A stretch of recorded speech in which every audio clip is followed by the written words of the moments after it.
प्रशांत जैन ने mutual fund industry में 31 साल बिताने के बाद इस्तीफा दे दिया है।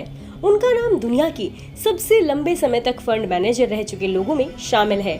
उन्होंने साल 1991 में करियर शुरू करने के बाद अपनी पहचान वेल्थ क्रिएटर के रूप में बनाई थी।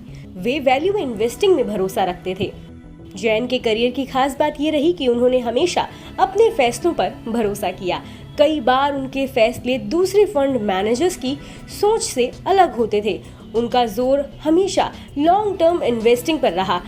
उन्होंने अपने फंडों के प्रबंधन में भी इस सोच के आधार पर फैसले लिए।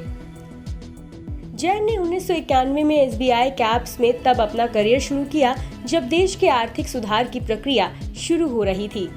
ये इंडियन स्टॉक मार्केट के लिए शानदार वक्त था। हालांकि 1992 में हर्षद मेहता घोटाले के बाद शेयर बाजार को बहुत नुकसान पहुंचा। इससे जैन ने बड़ा सबक लिया। वे समझ गए कि अगर इन्वेस्टमेंट में अंडरलाइंग वैल्यू गायब है तो फिर बड़ा नुकसान उठाना पड़ सकता है। साल 1993 में जैन ने SBI MF को छोड़ने के बाद 20th सेंचुरी म्यूचुअल फंड में नौकरी शुरू की। उन्होंने जनवरी साल 1994 में सेंचुरियन प्रूडेंस फंड लॉन्च किया। बाद में ये HDFC प्रूडेंस फंड बन गया। अभी इसका नाम HDFC बैलेंस्ड एडवांटेज फंड है। बतौर फंड मैनेजर 27 साल बिताने के साथ वे दुनिया में सबसे लंबे समय तक फंड मैनेजर रहने वाले लोगों की लिस्ट में शामिल हो चुके हैं। साल 1997 में इंटरनेट का विस्तार शुरू हुआ। लोगों के बीच कंप्यूटर का इस्तेमाल बढ़ने लगा। इससे दुनिया भर में IT शेयरों में उछाल आया।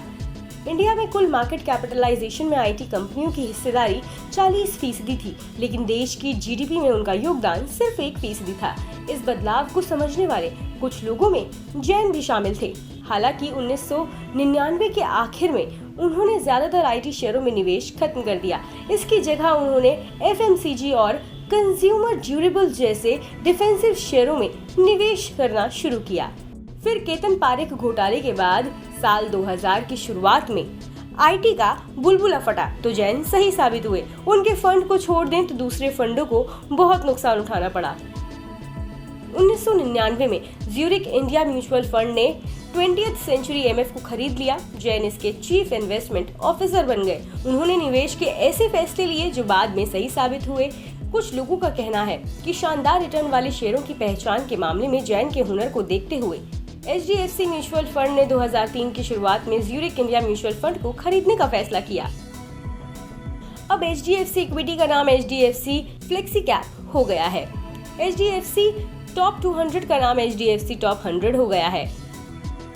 जैन HDFC म्यूचुअल फंड के बतौर चीफ इन्वेस्टमेंट ऑफिसर 20 जुलाई तक 3 स्कीमों का प्रबंधन कर रहे थे। इनका कुल AUM करीब 90,000 करोड़ रुपए है। ये म्यूचुअल फंड इंडस्ट्री के इक्विटी एसेट का करीब 4.5% है।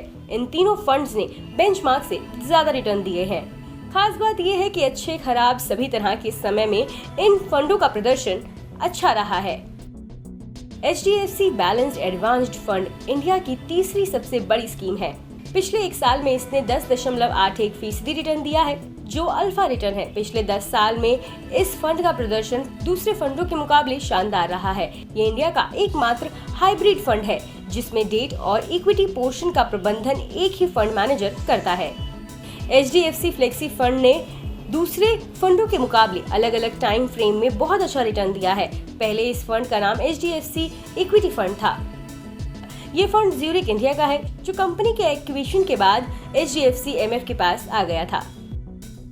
HDFC top 100 fund large cap fund है। जैन के प्रबंधन वाले फंडों में ये सबसे मशहूर फंड है। पहले इसका नाम HDFC टॉप 200 था। आज भी इन्वेस्टर्स के बीच ये फंड बहुत ज्यादा पॉपुलर है।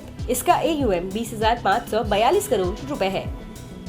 मार्केट की इनसाइड स्टोरीज के लिए बने रहे मनी कंट्रोल हिंदी के साथ।